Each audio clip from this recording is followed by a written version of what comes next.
High বন্ধুরা, আমি দয়াল। আজ আমরা কথা বলবো 2021 সালের বহুল আলোচিত হরর মুভি দ্য আনহলি নিয়ে। ভিডিও শুরু করার আগে ছোট্ট একটা অনুরোধ, দয়াল ফিল্ম এক্সপ্লেন চ্যানেলটা যদি সাবস্ক্রাইব না করে থাকেন তাহলে প্লিজ প্লিজ সাবস্ক্রাইব করে পাশে থাকুন। এতে করে আমরা আরও এমন ভিডিও বানানোর অনুপ্রেরণা পাই। চলুন শুরু করা যাক আজকের মুভি এক্সপ্লেন। মুভি শুরুতে আমাদের দেখানো হয় বহু বছর আগের একটি সময়, 1845 সাল। একটি গ্রামের কিছু মানুষ এক তরুণী মেয়েকে নিষ্ঠুরভাবে হত্যা করে। তারা মেয়েটিকে আগুনে পুড়িয়ে পরে ফাঁসি দিয়ে মেরে ফেলে। এই দৃশ্যের সাথে আমরা একটি মেয়ের কণ্ঠস্বরও শুনতে পাই। এরপর গল্প চলে আসে বর্তমান সময়ে।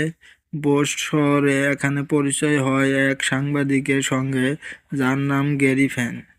এক সময় সে বড় সাংবাদিকের মাধ্যমে কাজ করত, কিন্তু এখন সে নিজের চাকরি হারিয়ে ফেলেছে।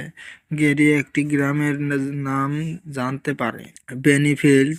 সেখানে গিয়ে সে একটি ফার্মে পৌঁছায় এবং হঠাৎ করে একটি অদ্ভুত গাছ দেখতে পায়।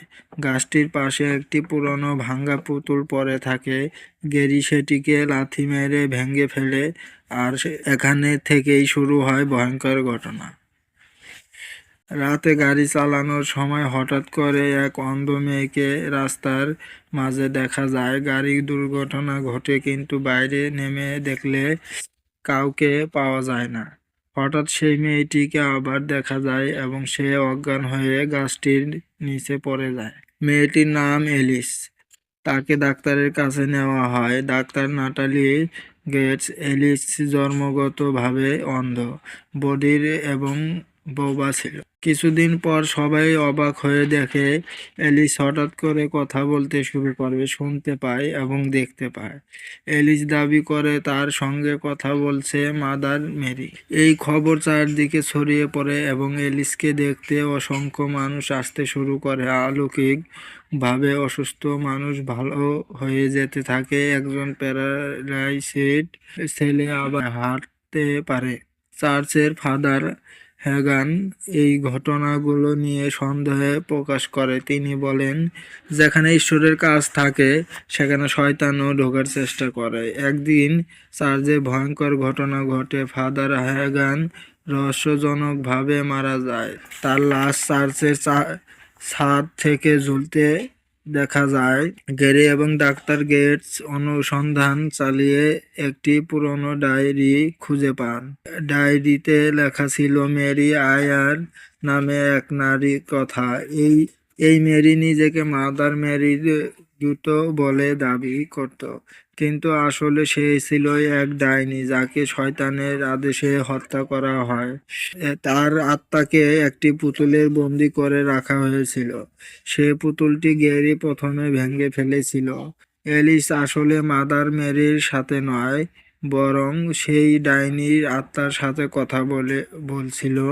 ডাইনি চেয়েছিল মানুষের বিশ্বাস ব্যবহার করে সবাইকে শয়তানের কাছে আত্মসমর্পণ করাতে। চার্চে চার্চে বিশেষ ধর্মীয় অনুষ্ঠানের সময় ডাইনি নিজের আসল রূপ প্রকাশ করে। ভয়াবহ আগুন, আতঙ্ক আর চিৎকারের চারদিক ভরে যায়। শেষ মুহূর্তে এলিস বুঝতে পারে সে প্রতারিত হয়েছে। সে নিজের জীবন উৎসর্গ করে ডাইনির শক্তি ধ্বংস করে দেয়। ডাইনির আত্মা ধ্বংস হয়ে যায়, এলিসও মারা যায়। সবকিছু শেষ হওয়ার পর গ্যারি আবার সেই গাছের কাছে যায়। সে বুঝতে পারে যেটাকে মানুষ ঈশ্বরের অলৌকিক শক্তি ভাবছিল তা আসলে ছিল না, শয়তানের ভয়ঙ্কর চাল। এইভাবে দ্য আনহলি 2021 সালের মুভিটি শেষ হয়। আশা করি ভিডিওটা আপনাদের ভালো লেগেছে। এমন আরও মুভি এক্সপ্লেনেশন দেখতে চাইলে চ্যানেলটি সাবস্ক্রাইব করুন। নেক্সট ভিডিওটি আবার দেখা হবে। ততদিন ভালো থাকুন, টেক কেয়ার। এবং আমি নতুন এক্সপ্লেনে ভুল ত্রুটি বা উচ্চারণে ভুল হলে ক্ষমা দৃষ্টিতে দেখবেন, ভুলটা ধরিয়ে দিবেন।